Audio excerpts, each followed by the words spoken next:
morning, everyone. Believe it or not, we are here so ready to say welcome to this fantastic man who just saw on the screen, Nir Eyal. He is from New York. He's a bestseller author. He sold 2 companies, and he's here to embrace you and to give you some inspirational, I hope so. So please welcome on stage, Nir Eyal. Thank you. Nir, thank you. We are so thrilled to have you here. I mean, you're the guest from over there, sort of bringing your insights to this local audience. Good morning. What's it like to be here? It's great to be here. I brought the wonderful weather for you. I hope you're enjoying it. It's fantastic. Yeah, good morning, everyone. That's cool. I know you have like a hope for the next hour because you like to interact with the audience, right? Right. Mm-hmm. So how do you see the next hour, if it should be a perfect hour for Neil? Yeah, so I'll go through a bit of my research over the past decade on habit-forming products, and then we want to open it up to your questions so you can get down to brass tacks on how we can make your products and services more engaging and habit-forming. So we'll open perfect. up plenty of time for Q&A at the end. Yeah, so it's like half an hour of your presentation or whatever, and then next half hour would be interacting with the audience. That's right. Is that good? Yes, good. So get Take your questions ready. Yeah, good. Take it away, Nia. All right, thanks so much. Good morning, everyone. Great to be here with you today. You know, we have all seen what a tremendous impact these devices have on our day-to-day lives. And so what I'd like to do over the next 30, 40 minutes or so is to help you understand what is it about these world-changing companies that started out as toys, that started out as nice-to-have features of somebody else's product, and yet within the span of a few short years, they're touching the lives of hundreds of millions, if not billions of users, and they're making hundreds of millions, if not billions of dollars. Who am I talking about here? What kind of companies come to mind, right? Companies like Meta, like Spotify, like Amazon, like Google, right? And in the enterprise space, media companies as well. Many of these companies started out as toys, these nice-to-haves, and somehow they are touching the lives of billions of people. And they have done this, I believe, by recognizing a pattern designed into the product experience that forms user habits, that's able to change people's minds so that they use these products out of habit. So what I want to do today is to share with you how companies get their users hooked so that we in the media space as well can design the kind of services that people use not because they want to, not because they have to, but because they want to. Just with the level of frequency that we see them using Instagram and WhatsApp and Slack and Snapchat, how can we learn these psychological secrets to get people hooked to our products and services as well? So to start, let's make sure we're all on the same page in terms of what do we mean when we say habit, right? A habit-forming product. What is a habit? A habit is nothing more than an impulse to do a behavior with little or no conscious thought.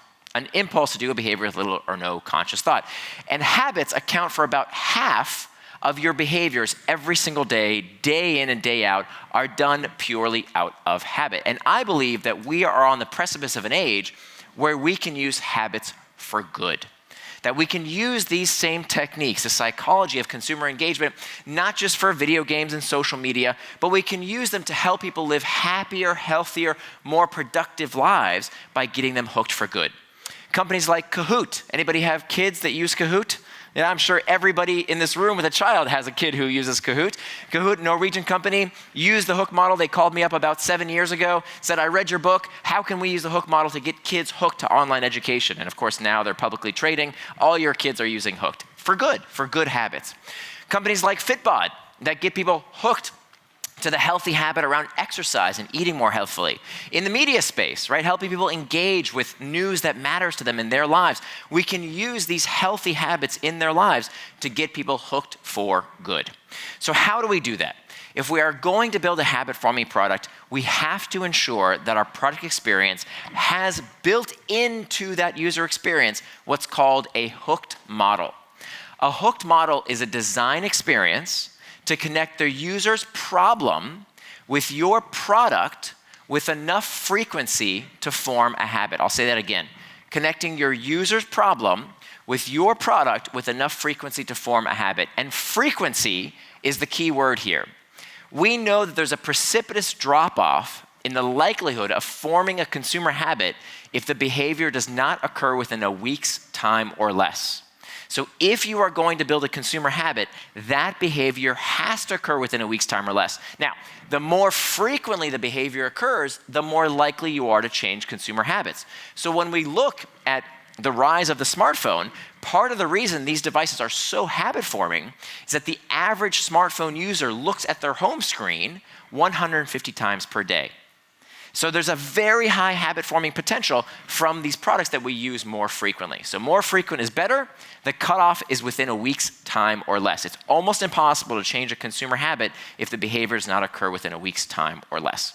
But as long as it occurs with that level of frequency, we can use these hook models to create consumer habits. And we do that by ensuring that we have these 4 basic steps inside our user flow. Now we're going to walk through these 4 steps very quickly. I'm not going to have time to cover everything that's in the book, but I want to give you a high-level overview and then, of course, take your questions as well.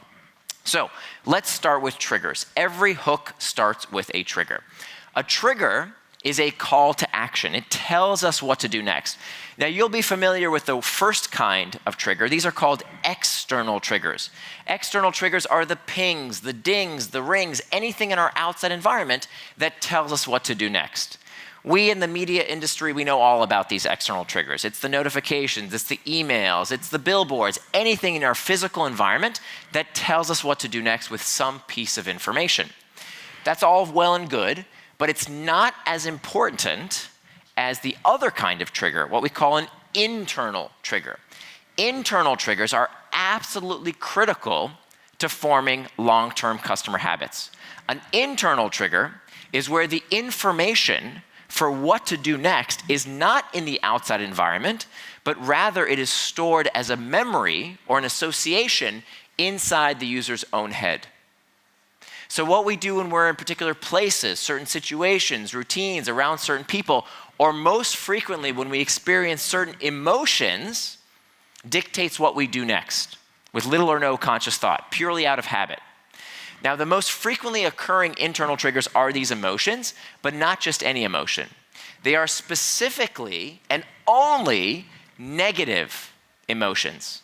Negative emotions. What we do when we're feeling bored, lonesome, lost, indecisive, stressed, fatigued, prompts us to action to look for relief from that discomfort in the products and services we use. Let me tell you, there is only one reason, and one reason only, that people use your product. One reason. That one reason is to modulate their mood, to feel something different. That is the only reason we use any product or service. So you have got to identify what is it that your user is looking for when they come to your media site. We know that people are prompted to use various products and services based on these internal triggers. There's a famous study done several years ago that found that people suffering from depression check email more. Why would that be? I just saw 3 people put down their phones. That's interesting. Why would that be? Why would people suffering from depression check email more? Well, it turns out people suffering from depression experience negative valence states. They feel down more frequently than the rest of the population. And what are they doing to boost their mood, to be taken out of that negative valence state? What are they doing? They're going online, they're checking email, they're looking at their devices more often than the rest of the population. But if we're honest with ourselves, we all do this. We all do this, don't we? Let me ask you, what website do people go to when they're feeling lonely? What app do we check? Facebook, right? Did somebody say Tinder? It's a different kind of loneliness, but also true. What about when we're feeling unsure about something? Before we scan our brains to see if we know the answer to our question, what are we doing with little or no conscious thought? We're Googling it, of course. And what about when we're feeling bored? Let's say 2 to 4 o'clock in the afternoon, we have that big project we don't want to work on at work. Where do we go? We go to YouTube, we look at sports scores, we look at stock prices, we check the news to worry about somebody's problem 10,000 kilometers away, so we don't have to worry about this uncomfortable sensation that we're feeling right here and now. So what does this all mean? This means that if we are going to build a habit-forming product, you have to identify and articulate, and everyone on your team needs to understand what is the real need of your product. The real need of your product is not some whiz-bang tech solution, right? The real need of your problem has to be a psychological itch. That is the only reason we use every single product and service. It is to make us feel something different. So you have to be able to articulate what is that need, or you're flying blind. You're just getting lucky. Okay? So that's step number one. Articulate what is that internal trigger that we will attach our product's use to. The next step of the hook model is the action phase. The action phase is defined as the simplest behavior done in anticipation of a reward. The simplest thing that we can do to get relief from that psychological itch. I'm going to show you some habit-forming products, and I want you to notice how simple, how easy the key action is. Something as easy as a scroll on Pinterest, or how about a search on Google, or what could be easier than just hitting the play button on YouTube. These very simple actions done in anticipation of an immediate reward. Now, it turns out that there's a simple formula that helps us predict the likelihood of these singular behaviors. How many of you have seen this before? One person? Two people? Wow. Okay, this is going to blow your mind. Every human behavior requires three things. Okay, the B stands for behavior. To have a human behavior, we need three things at the same time. This is according to B.J. Fogg, former colleague of mine at Stanford. Fogg tells us that every behavior needs motivation, that's the M. Ability is how easy or difficult something is. We must have sufficient ability. And the T stands for trigger. We just talked all about triggers. So every human behavior requires these three elements. Let's go into these a little deeper. Motivation is the energy for action, how much we want to do a particular behavior. And we know that all human beings respond to these 6 levers of motivation because we all seek pleasure and avoid pain. We seek hope, we avoid fear. We seek social acceptance, we avoid social rejection. Every advertisement, every television commercial, every billboard you've ever seen fundamentally utilizes these 6 levers of motivation to get someone to do something or not do something. That's motivation. For the sake of time, let's move on to ability. Ability is the capacity to do a behavior. The first rule of interaction design is that the harder something is to do, the less people will do it. So here again, we have these 6 levers of ability that we can use to make a behavior more or less likely to occur. Time, how much time something takes, how much money something costs, how much physical effort is required. Brain cycles, this is a big one when it comes to tech products, because the harder something is to understand, the less likely people are to do it. Social deviance says that we become more likely to do something when we see other people like us doing it. And finally, non-routine says that the more we do a particular behavior, the easier it becomes, the more likely we are to do it again in the future. What's that called? It's called practice, right? The more we do it, the easier it gets, the more likely we are to do it again in the future. So we can actually plot out these 3 elements on this conceptual graph. And we can ask ourselves, if we have designed a product or service, okay? You've built an amazing new app, a wonderful website, or a killer story, whatever it is that you have designed for users to do, if they are not doing it, there's only one of 3 reasons. Either they lack motivation, okay? High motivation, low motivation. Or they lack ability. If something is easy to do, it's over here. Something is hard to do, it's over there.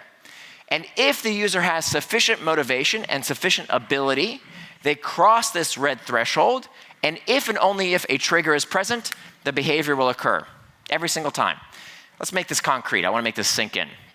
Think of a time that a phone rang, but you did not pick up the call. What's a reason why you didn't pick up the call? Give me a reason. You're busy with what? Last time you didn't pick up a call. I was in the toilet. You're in the toilet. Okay, that's one form of busy. So what would that be an example of? Okay, the phone rings, so you heard the trigger. Okay, maybe you really wanted to pick up the call, so you had high motivation, but you lacked ability. It was too difficult. Oh, I got to get out of here. I don't know what to. That requires effort. It was too difficult to do that right now. Okay, I'll answer the call later. By the way, what is this called? When your customer has high motivation but lacks ability, what do you call this gap? You see this gap here? What's that called? It's called frustration. This is where your user lives. Most of the time when people don't do the thing you have designed for them to do, it's because they want to, but it's too difficult. They lack ability, okay? What's another reason why you may not pick up a call that has to do with motivation or triggers? Give me another reason. What's that? The boss is calling, so you don't want to pick it up. Okay. You have a very interesting relationship with your boss. I hope they are not in the room. But let's say it's a telemarketer, okay? Or your mother-in-law maybe is calling, right? So even if the phone rings, even if the phone is right there next to you, you have lots of ability, you lack motivation. You lack motivation, okay? So you don't cross that red threshold, the behavior doesn't occur. What's one more reason why you may not pick up a call because of a trigger? That might be, if you unknown ID, that might be motivation. You don't know the caller. What about for a trigger? When do you not pick up a call because you don't have a trigger? The phone's on silent, exactly. Thank you very much. How many times has this happened to you? It happens to me all the time. I was waiting for that call. I wanted to pick it up. The phone was right there next to me, very easy to pick it up, but there was no trigger present. The phone was on silent. So for every human behavior, online, offline, enterprise, consumer web, your behavior, your kids' behavior, your customers' behavior, always requires those three elements: motivation, ability, and a trigger every single time. And your job is to make that behavior as easy as possible to encourage it to occur. So that's step 2, the action phase. The third step of the hook model is the reward phase. The reward is where the user gets what they came for. It's where their itch is scratched a little bit. And when we talk about rewards, we have to talk about the brain. And in particular, an area of the brain we call the nucleus accumbens, which was first studied by 2 Canadian researchers, Olds and Milner. And they discovered that this area of the brain had some very peculiar qualities. They inserted an electrode into the brain of lab animals, and they allowed these animals to push on a lever in order to send this electrical jolt to their brain. And what they found was that these lab animals wanted to do nothing but stimulating their nucleus accumbens all day long. They would forgo food and water. They would run across painful electrified grids just to continue to activate this part of the brain again and again. In later experiments done on people, when people were given a little button to press on, and every time they press on the button, they would receive an electrical jolt to their nucleus accumbens, they had the same reaction. Some of the people in these studies had to have the machines forcibly removed from them to get them to stop activating this part of the brain. Now, the good news is we don't need electrodes in our customers' minds. In fact, all kinds of things influence your nucleus accumbens every single day. Things like junk food, certain chemicals, the promise of sex, luxury goods, and of course, our technology all affect your nucleus accumbens. It turns out the role of the nucleus accumbens has been misunderstood. We used to believe that the purpose of the nucleus accumbens was to stimulate pleasure, right? Why else would lab animals and later people incessantly activate this part of the brain if it wasn't because it felt good, right? Not exactly. What we now know is that the nucleus accumbens does not stimulate pleasure, but rather it stimulates what we call the stress of desire, this wanting, this craving reflex, because as you can see from these fMRI studies, the nucleus accumbens becomes most active in anticipation of a reward. But when we get the thing we want, the thing we finally desire, that thing that we think is going to make us happy, that's when the nucleus accumbens becomes less active. So the way the brain gets us to act is by stimulating this itch that we seek to scratch. And it turns out that there is a way to supercharge this reflex, this wanting, this craving desire. Did you know that there is actually a way to manufacture desire? Does anybody want to know how to manufacture desire?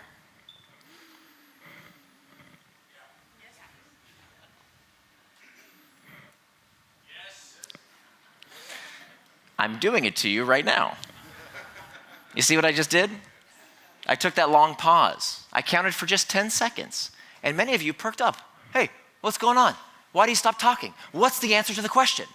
Turns out that variability, the unknown, mystery, causes us to engage, it causes us to focus, and it is highly habit forming. You in the news business should know this better than anyone. This is called a variable reward. Every story that entices a user has to have mystery, has to have uncertainty. The reason that works from a psychological basis is because of the work of B.F. Skinner, the father of operant conditioning.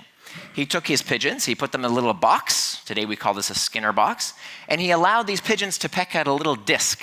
And every time they pecked at the disc, they would receive a food pellet, a little reward.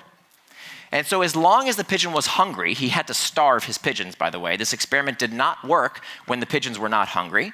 But if the pigeon was hungry, they had that internal trigger. Just like with your customer, your reader, your user, you can't make them want something, but as long as there is that internal trigger, as long as they are hungry for something, they would click at that disc, they would peck at the disc, and get a little reward, a little food treat, a food pellet. And at first, he could train his pigeons to peck at the disc every single time they were hungry. This is called operant conditioning, right? If you have a pet at home, maybe a child, maybe a husband at home that you've trained their behavior by giving rewards, that's operant conditioning. But then one day, Skinner walked into his lab and he had a problem. He looked at his pocket and he realized he didn't have enough of these food pellets to last him the day. So he couldn't afford to give a food pellet every time the pigeon pecked at the disc. He could only afford to give it once in a while. So sometimes a pigeon would peck at the disc, no food pellet. The next time the pigeon would peck at the disc, they would receive a reward. And what Skinner observed to his amazement is that the rate of response, the number of times the pigeon pecked at the disc, increased when the reward was given on a variable schedule of reinforcement. Why does that happen? Because variability spikes activity in the nucleus accumbens, creating this desirous response, this craving reflex. And so in every habit-forming product, offline, online, enterprise, consumer web, doesn't matter what industry, every habit-forming product utilizes one or more of these three types of variable rewards. What I call rewards of the tribe, rewards of the hunt, and rewards of the self. Let me introduce these to you briefly. Rewards of the tribe are about the search for social rewards. Empathetic joy, feeling good because someone else feels good. Have you ever told someone a joke and you're waiting for them to get the joke? You know how that feels? Like you anticipate that response? That's empathetic joy. Partnership, cooperation, competition. All of these things feel good, come from other people, and have this element of variability, this element of surprise. Best example online is, of course, social media. So if you're on Instagram or TikTok or Facebook, doesn't matter, there's always this element of what did people post? What are the comments going to say? How many likes does something get? High degree of variability online. The next type of variable reward is called rewards of the hunt. Rewards of the hunt are about the search for material possessions, resources, and in modern society, information. So when we think about rewards of the hunt, we oftentimes think about slot machines, about gambling, right? Why do people love playing slot machines? Well, because there's uncertainty around what you might win when you play one of these games of chance. But we see the exact same psychology online. Have you noticed how everything today on your phone has a feed? Why does everything have a feed? Well, let's take a look at LinkedIn, for example. How many of you have LinkedIn accounts? Is it popular in Denmark? Okay, almost everybody does. Great. So when you go onto LinkedIn, that first story, not that interesting. The second story, not that interesting. But maybe the third story is going to be interesting. And so what do I have to do to see more interesting content? What do I have to do? Scroll. And that scrolling uses the exact same psychology as pulling on a slot machine. Searching and searching for that next interesting bit of content. Finally, rewards of the self. Rewards of the self are things that feel good, that have this element of variability, but don't come from other people and aren't about the search for material or information rewards. These are things that feel good in and of themselves. They're intrinsically pleasurable. Best example online is gameplay, right? So when people play Angry Birds or Candy Crush or any number of other games, they're not winning anything in terms of material possessions. They're not necessarily playing with other people either, but there's something fun about getting to the next level, the next accomplishment, the next achievement. And I know all of you, you're very serious business people. None of you play these games, right? I bet you play this game every day. Look familiar? Your email inbox? Email is the mother of habit-forming products. Think about it. Rewards of the tribe. Who's the email from? Is it from my boss? Is it from some spammer? I don't know. I got to check. Rewards of the hunt. What's in the email? Is it good news? Is it bad news? I don't know. I got to check. And finally, rewards of the self. I've got to clear away those unread messages to try and reach this mythical place of inbox 0. I can only do it if I check. So this is an example of a product that uses all 3 types of variable rewards. Not every product has to use all 3, but if you want to build a habit-forming product, you have to use at least one. Because the point of the variable reward phase of the hook is to give the user what they came for, fundamentally to scratch their itch. We don't create the need, we satiate the need. But we also leave a bit for the user to want to explore the next time they join us. Some kind of mystery around what they might find the next time they engage with the product or service. And finally, the investment phase, which is the most overlooked part of the hooked model, especially in the media business. The investment phase of the hook model increases the likelihood of the next pass through the hook. And it does this in 2 ways. The first way is by loading the next trigger. So something that the user did to bring themselves back, not some piece of spammy marketing or advertising, something that I did to load the next trigger. Let me give you an example. When you send someone a message on WhatsApp, when you send that message, there's no points, there's no badges, nothing happens when you send the message, other than the fact that you are loading the next trigger and you're likely to get a reply. And that reply comes coupled with, what's this an example of? That's an external trigger that prompts me through the hook once again. So the first way that investments increase the likelihood of the next pass is by loading the next trigger. The second way is by storing value. Storing value is a really big deal because up until now, it's been incredibly difficult to customize products to users' taste. Remember what Henry Ford said? He said you could have any color of Model T as long as it was black. Why did he say that? Because it was really hard, 100 and something years ago, for Henry Ford to make you a blue car and you a purple car and you a red car. That was really hard to do. Well, today, companies that are connected through these digital devices can create products for a market size of 1.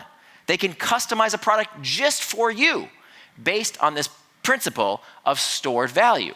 Furthermore, habit-forming products, unlike offline products, right? Your clothing, your couch, your car, all of these things depreciate with wear and tear. They lose value the more you use them. Habit-forming products do the opposite. Think about how amazing this is. A habit-forming product appreciates. It doesn't depreciate, it appreciates with value. The more you use it, the more valuable it must become. And they do this through this principle of stored value. For example, the more content you upload to a product, right, like Dropbox or Google Drive, the better it becomes as your online storage solution.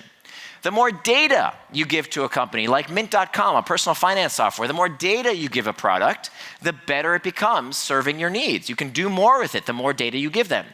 The more followers someone has. Let's say Elon Musk said, hey, you know what, Twitter, if you want to use it, it's not free anymore, okay? You have to pay for Twitter. Who's more likely to pay? Someone with 10 followers or someone with 10,000 followers? Of course, it's going to be the person with 10,000 followers because they've stored value in the product in the form of their follower count. And finally, reputation. Reputation is a form of stored value that users can literally take to the bank. Because my reputation on eBay or Upwork or Airbnb is defined by the stored value of the reviews that people have left me. So think about it. Even if a better product or service comes along, let's say there's a better product, how likely am I to leave one of these services after I've accrued 50, 100 good reviews? I'm not going to leave because I've stored value in the form of my reviews. And I can charge more for my products and services based on those positive reviews. Which leads me to this cold hard conclusion that these hooks, these design patterns that are designed to keep you coming back, this is how we build our preferences in our customers, how we shape our tastes, and how these habits are formed. So this is the most important slide of the presentation. That if you are building a habit-forming product, if you want people to come back on their own without needing spammy advertising and marketing messaging to bring people back, if you want people to come back on their own, you have to ask yourself, what is the internal trigger that your product is addressing? What's the external trigger that prompts the user to action? What's the simplest behavior done in anticipation of reward? Is the reward fulfilling and yet leaves the user wanting more? And then finally, what's the bit of work done to increase the likelihood of the next pass through the hook? Now, before I take your questions, which I'm very excited to do, I want to cover one more topic, which is the morality of manipulation. That many of you, I'm guessing during my presentation, were thinking to yourselves, ooh, is this ethical? Is this all right to do to people, to use their hidden psychology to get them to do what we want? And if you had that reaction, bravo. I think that is the appropriate humane response to learning about the power that we have to influence human behavior. Because let's face it, any form of design is manipulation. Any form of design is a form of manipulation. I don't care if it's graphic design, interaction design, interior design. Anything that changes consumer behavior or emotions for a commercial ends is manipulation. But there are two kinds of manipulation. You can either coerce people. Coercion is when we get people to do things they did not intend to do. And then there's persuasion. Persuasion is a perfectly ethical form of manipulation. Persuasion is defined as helping people do things that they themselves want to do, but for lack of good design and good technology, they don't do. So we want to work out more. We want to eat healthier. We want to learn new languages. We want to be more informed. We need the kind of products and services that can help us do those things that we ourselves want to do. So we always want to make sure we're on the side of persuasion, never on the side of coercion. Because the products that we are building, these are the kind of things that people take to bed with them every night. It's the first thing we look for in the morning before we even say hello to our loved ones. So we have to ask ourselves, what responsibility do we have to use these techniques for good? And I encourage you to utilize these techniques to help people find meaning, to build something important that helps them live happier, healthier, more productive lives. And if you'll allow me to borrow from the words of Gandhi, I encourage you to build the change that you wish to see in the world. Thank you very much.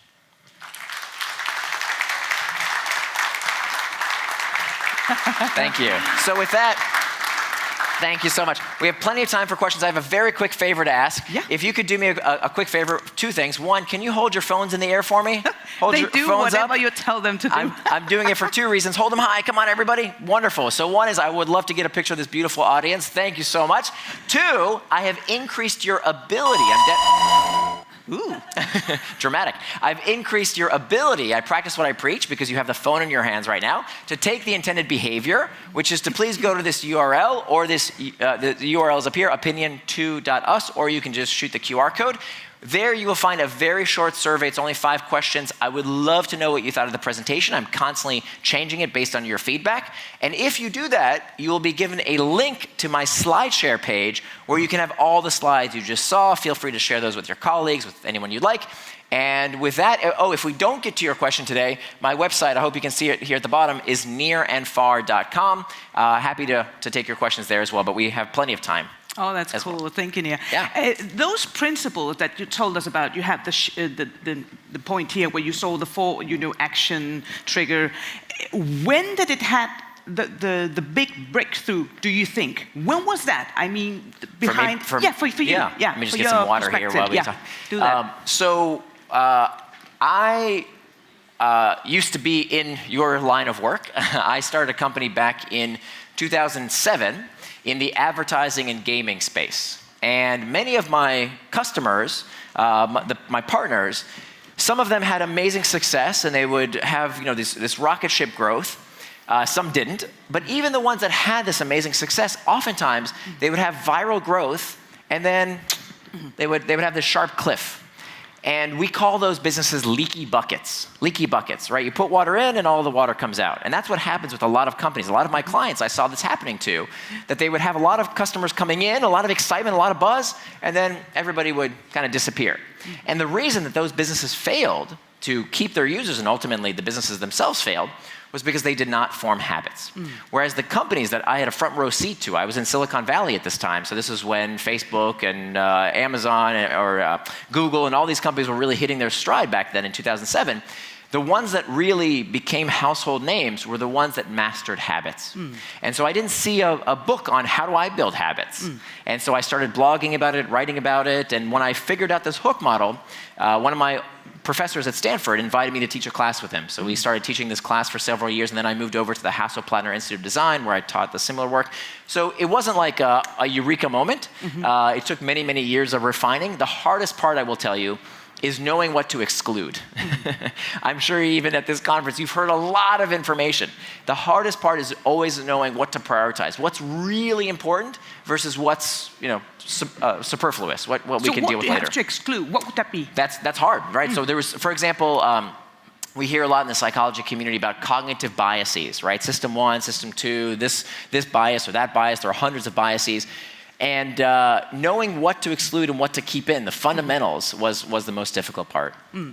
This, I mean, we can all implement it somehow, I guess. Is it for every news business communication? Would you do that, implement that, or? So the most important aspect is not industry, it's frequency. So there are some behaviors that you will never turn into a habit. Right? Some industries, for example, insurance. Okay, you buy insurance. You don't use insurance until something terrible happens. So you don't make a habit of using car insurance, for example. In the media business, quite the opposite. If your user is not interacting with you very frequently, right, daily in some cases, or even intradaily, they're not going to continue to subscribe. So you've got to keep them engaged. So the media business is one where it's hard for me to think of a segment of the media business that doesn't need habits, but not every industry needs habits. It's not that every business has to be habit forming, it's that every business that needs to be habit forming needs a hook. But how can you implement that in let's say, an editorial team? How do you implement that, those 4 bullets that you gave us? Yeah, so if you're an editorial team, you've got to, right? So you have to figure out what is your user's internal trigger, right? For each and every piece of content, what is that internal trigger that is scratching? What's the action, the easiest behavior done in anticipation of reward? How can we make that easier? What's the variable reward that's built into that piece of content, for example, or the platform itself? And then finally, where most news organizations fail is the investment phase. They're not asking the user to invest in the service to make it better. So I consulted with the New York Times several years ago, and this was their big difficulty, was what they were seeing was with subscription, the traditional model of here's your newspaper, it delivers on your doorstep every day. That used to be the investment. I paid once, and then the newspaper appears in print on my doorstep. Well, now that started to disappear because we went digital. So now that the investment is gone, there's no repeat hook, there's no loading the next trigger, they had a big problem. So they had to move from just the payment of and the commitment of delivering the paper to now, if you use the New York Times app, for example, they're collecting data about what you read in the past, right? So I don't much care for sports, not my thing, right? But I really like tech. So they know that what I'm reading, and guess what? The next time I use the New York Times app, they are recommending for me more stories that are more likely to pique my interest. So they're using this hook model, exactly as I showed you, to make the product better and better with use. And so that, if there's one piece I would say in the media world that we need to focus more intensely on, it's that investment phase. That's the most important missing link, I think, for a lot of organizations out there. Can you give us some examples of companies that you work for where it really helped? I mean, could you give us 1, 2 examples? Sure. So in the media business, I worked with the Times a few years ago. Kahoot is a great example. We mentioned that earlier. Fitbod is another app that gets millions of people hooked to exercising daily. Almost every conceivable industry now has utilized it. Either I've worked with them directly or they've found a copy of the book one way or the other. Yeah, and I guess maybe the audience has some questions. Please. Jakob in the back. If you just get the things, the topics, subjects you've read before, how will you expand your knowledge about something you don't know? How will you expand your knowledge about sport if you don't read about it and you are not going to be exposed for it in the future? So you're saying from a societal perspective or from a personal perspective? Both. So from a personal perspective, I think that's up to the user, right? We don't have to force football down a user's throats. If you don't like football, you don't like football, right? If you don't like fashion, you don't like fashion. I don't think there's a societal harm done. Am I missing the?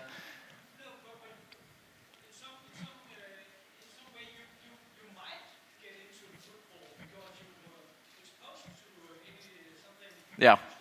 I don't know if there's, I've been alive now for 45 years. I'm okay without more football in my life. I'm sure it's wonderful. I'm sure I'm missing out, but it's okay. I don't need it. However, when you think about the realm of politics, right, we have this myth that people are in filter bubbles and echo chambers. I think it's complete bullshit, because when we have more content out there, when we have more choice, we have more selection, right? And so what we can do with these amazing digital devices that, if you think about it, 50, 60, certainly 100 years ago we could not do, is that we can tweak these algorithms, right? So if we see that people are getting a lot of content on one side of the political spectrum, we can inject more content on the other side of the spectrum to broaden their horizons. Now, I'm not as familiar, I apologize, with the Danish news industry. I will tell you, in America, the most polarizing news sources are the old news sources, the legacy media, because the conservatives watch Fox and the liberals watch MSNBC. But you know where they get the best mix? Is in the tech news sources. It's in social media, because the algorithms can tweak how much of each side they see. Whereas on Fox News, they're never going to tell you the other side of the story. So I actually think technology can help us give people a diversity of opinion based on this portfolio that we're building on their prior news consumption. So that if we think, hey, editorially, we want to mix the range of opinions they're seeing, that's much easier done in a dynamic platform than one that's ideologically fixed. I think it's much better. Remember, we don't live in a vacuum, right? There is always an alternative. The alternative to date is, I'm an editor, I decide what everybody sees. I'm Rupert Murdoch at Fox News, I decide what's truth. I say voting machines in America were fraud, they're fraud. I think that's much worse than what happens today, where we as a public can share opinions online with each other. You know, you see, the elites want us to believe that only they can decide. I think, actually, that we can help each other decide. We're pretty good. We like to think that other people are stupid. They're not so stupid. We are also people, and we're not so stupid. So the public is actually pretty good. As long as we give them a diversity of opinions, they're pretty good. Of course, there are exceptions. We can't have hate speech. We can't have incitement to violence, of course. But by and large, when we have this ability to tweak the algorithm to show them diverse perspectives, I think by and large it shows pretty good effects. Yeah, a gentleman here with a question. So you showed this equation with the behavior equals motivation, ability, and trigger. And then you talked about the phone, and that's an external trigger. I have a hard time understanding what the difference between motivation and internal triggers are. So motivation is endemic to external or internal triggers. The trigger is how you receive the information. Either the information is in the outside environment, or it's already in your head as an association, right? That's the trigger, the call to action. Now, what you do with that trigger, that has to do with motivation. That's the next step. We had a question down here before, I think. No? Yeah. Was it here? Yeah.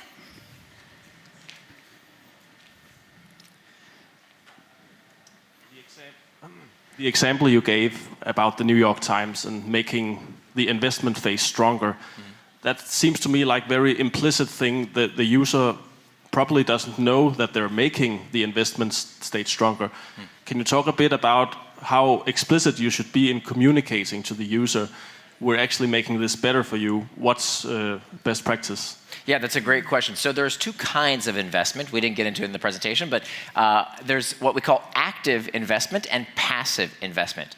Active investment is when you're reading a story, for example, in the New York Times app, and you save that story. You're actively making a choice that I enjoyed this story, I want to keep it for later, or maybe I'm using the like button or the star feature. I'm giving you active information about my preferences. Okay, so that's active investment. Passive investment is just through the process of using a product, I'm shaping the future content that I see. So for example, on Google, when you use Google, try sometime to go into incognito mode. Okay, when you go into Google incognito mode, that's supposed to be anonymous. It doesn't have anything to do with your account. And many times when you type in the exact same query, you will get dramatically different results. when you're in incognito mode versus when you're signed into your account. Why? Because they're passively collecting information about your search preferences to make it better the next time you search. So that's a form of passive investment. Best practices around which to do when, I think you should always err on the side of ease, right? So, and you can do both, by the way. You don't have to exclusively use one or the other. I think the problem right now is not between which one we use. The problem is that most companies don't do either. Most companies say, well, here's everything we have, here's all our content, here, it's up to you. And I think that's a big mistake. It's almost like if you go, let's say you go to lunch with a friend of yours, okay? And you sit down with them and you share with them your vulnerabilities. Here's what's happening with my kids. Here's what's happening with my job. Here's what I'm struggling with my boss. You're getting vulnerable, you're sharing information. And then they invite you to lunch again in a few weeks. And you sit down with your friend and you realize very quickly that they don't remember a single thing you told them. Okay? They don't remember anything you said. All the important things that you spilled your guts about, they don't remember. And so what conclusion do you draw? You either draw that they have amnesia, right? They have a medical condition, they can't remember things, or they're not a very good friend. And we do this to our customers all the time. They're giving us information and we're not utilizing it. Now, many times the reason we don't do that is because we worry about data privacy, data incursion. Of course, we have very strict laws in the EU that make using the web very, very annoying with all these buttons you have to click here. But the point is, what we want to stay away from is data gossip. What is data gossip? Let's imagine you went to this friend, and then you had this beautiful lunch together, and then you hear from a different friend that they told that other friend everything you told them. That would be very offensive, right? That's unethical. That's gossip. And so that's how to think about data when it comes to our users. Users appreciate when this one-to-one party uses their information to make the product better. That's not creepy. People really like that. What they think is creepy is then when we give that data to a third party. That's unethical. But as long as they understand that the data is making the product itself better, they tend to welcome it. So you want to stay on the side of making the product better through these investment phases and never through data gossip. Thank you. Sure. I think there's a financial part of it as well, Nir, because I think not all companies have the ability to invest. I mean, it costs money to do all that data research. How do you see that point? I mean, that's not easy for all companies. For some, maybe. Right. For others, not. So that is, if you would have said this 5 months ago, I would say you're right. Yeah. Today, that is not the case. I mean, we've all been following what's happening with large learning models, ChatGPT. We've all seen this. This is the future. I mean, we thought the future was years away. No. This is today. If you're not a company that's using large language models, using AI, using these tools to improve the product with use, I mean, I don't know what you're doing, right? Like, it's all out there. The technology now has been democratized to the point where we can no longer say that price is the problem. Price is no longer the problem. The technology is all there. Yeah, and I mean, you have to prioritize it because when you mentioned the triggers, right? The investment, the actions, the reward. If we don't have the financial needs, which one do we prioritize? I mean, which one is the most valuable one? Seen from your perspective? Yeah, the one that's weakest. So every company, every product will be different. Sometimes when I work with teams, it's the internal trigger isn't exactly right. It's the action phase is too difficult. The reward isn't rewarding enough, or the investment doesn't improve the product with use. It's contextually specific to each and every company. Each and every company will have their own problem. The idea here is that you can take out the hook model with your team, and you can use it as a diagnostic device, right? You can use it to figure out, hey, where might we be weaker? Then you have to do an experiment, right? We still have to build, measure, learn. You still have to trial and error this stuff to see, is the percentage of habituated users increasing, right? All this is a way for you to come up with better hypotheses. Many companies that I've worked with, and in my own company as well, we always had a backlog of 1 million features, right? 1 million things that we want to do. That the boss says we should do this, the investors say we should do that, the customers say we should do this. How do you prioritize? And so I say, instead of just leaving it to the boss or the investors or even the customers, we need to prioritize based on solid consumer psychology research. That's our list of priorities, so that we make sure that we have the fundamental 4 elements of the hook model in place. Do you think this is like, we have a question? Yeah, just one. No? Did you? One? No. I think I saw one in the back as well. Perfect, yeah. So, as a media user, in which of the four do you think the media should be more focused on? You as a media user, As a media user? Yeah. It depends what you mean by media. Like a newspaper, for instance. So legacy media, it's the investment phase is weakest. Okay. Yeah. Yeah, I was thinking about, we're talking about the now. This is how you see it now from your perspective. Will this change? I mean, do we have things in our society that can trigger those bullets that you just gave us? I mean, we're in, everybody talks about inflation, war. I mean, will this change within the next couple of years? Yeah, so this model is just about a decade old. And I have a second edition of the book, and I look through it, and the fundamental model hasn't changed. Of course, the examples, there's different companies that use it better, worse, that you can point out. But fundamentally, not only does the model not change over time to date, I'm happy to revise it, right? As an academic, I'd love to see evidence that shows me contradictory evidence. That's how I learn. We'll have you back then. Yeah, exactly. But even across cultures, we see that the same model exists. I mean, I've spoken in Japan recently and all over the world, different cultures. The model doesn't change. What changes is user preferences. So for example, if I feel bored, okay, if my internal trigger is boredom, I might scratch that itch differently. Okay? For some people, it might be reading about science news. For someone else, it might be reading about football. For someone else, it might be watching television. For someone else, it might be listening to opera. So how I scratch that itch might change. But the fundamental need of internal trigger, satiated by the variable reward, that doesn't change across gender or culture or economic status. None of that changes the fundamental elements. Only the way that the itch is scratched might change based on the individual. Could we say that might be some of the conclusion then why Facebook, Instagram, TikTok sort of are so successful? Is that the conclusion? That's because a huge part. They sort of... Absolutely. So I think TikTok uses this model better than anyone I know, to almost an extreme extent. It's almost too good, because as soon as you start using that app, they are collecting information on how long you watched the video, what your preferences were, of course, if you saved anything, and so they are constantly tweaking that algorithm in real time to try and serve you better and better and better content. So yeah, that's exactly right. So they've created that market size of one. They've created a product just for you based on your behavior. I mean, it's not obvious that when I turn on TikTok that they are actually doing that to me. But as a news organization, do you think we should be transparent about implementing these things? I mean, should we tell the users, look, we're trying to do, what I don't know, investment? Do you think so? So yes, if you want to, but it's almost a cop-out. I think that many times we think that the solution is just transparency. We'll tell people, this is what the lawyers tell us to do. This is what we do with GDPR. I don't know if you are as frustrated as I am every time I come to Europe with, oh my God, another fucking cookie thing. Okay, just get out of my face. It's so annoying. It's made the web so unusable, so friction full. And I don't think it actually makes anybody safer because we're just skipped. Nobody's reading what you put there. So just saying, hey, disclose, that's not good enough. It's not good enough. The right ethical bar needs to be, it's not just disclosure. It's not even do unto others as you would have them do unto you. We have the golden rule, do unto others as you would have them do unto you. That's also not good enough. Why? Because who says that we as product designers are the arbiter of what should be done to others? Right? Who says we know better? So I think the right bar, the right ethical bar should be do unto users as they want done to them.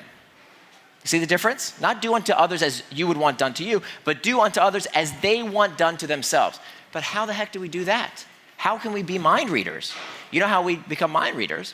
We do a review, right? A design review. We've done this for decades. We bring people in and we ask them to review the user flow, right? And what we do, this is called a regret test. A regret test. So before implementing one of these tactics around, hey, what should we disclose? And should we do active investment or passive investment? How do we use these techniques? Will people think that they're unethical? Very easy. You bring in a few users, maybe 10 users, and you show them the wireframes of, hey, here's what will happen. And you need to have some kind of ethical bar. Say 9 out of 10 users need to say that they would do what you have designed for them to do, knowing everything you as the designer know.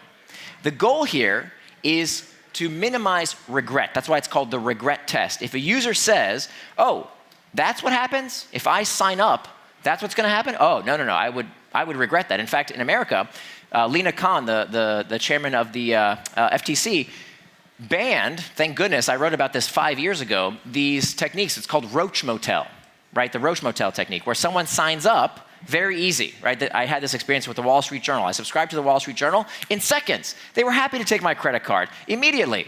But what happened when I tried to cancel? I had to call between the hours of 10 a.m. to 3 p.m. Eastern Standard Time. I had to talk to a person who convinced me for 30 minutes why I shouldn't cancel. The whole ordeal took me hours to cancel my subscription. That's a roach motel. Roaches go in, they never come out. That's unethical. Why? Because I regret ever signing up with the Wall Street Journal if I had known how difficult it was to cancel. So that could have been minimized through a regret test. If you would have brought in 10 potential subscribers and shown them, here's how easy it is to subscribe, but here's how hard it is to cancel, they would say, oh, I don't want to sign up then. So we can minimize any of these unethical practices by conducting these regret tests. And here's the beauty of it. When you just propose this crazy idea I just told you, right? If you ever have an unethical practice here around behavioral design, which we should be aware of, just proposing this around your executive team and saying, hey, you know what, that's a really interesting idea, but this guy Nir told me that we should actually consider doing a regret test. What do you guys think about bringing in a few users to test this concept before we release it to the broader public and risk getting backlash after it's already out there? 9 times out of 10, people say, you know what, we can come up with something better. You don't even have to run the regret test. So that's one potential way to minimize unethical use of some of these practices. Great. We have 1 minute left, for the question. Yeah, you earlier said that you think you gain the best news coverage from social media, and also as I understood, the best user experience. What kind of future do you see for the old legacy media in that context? I wouldn't say best.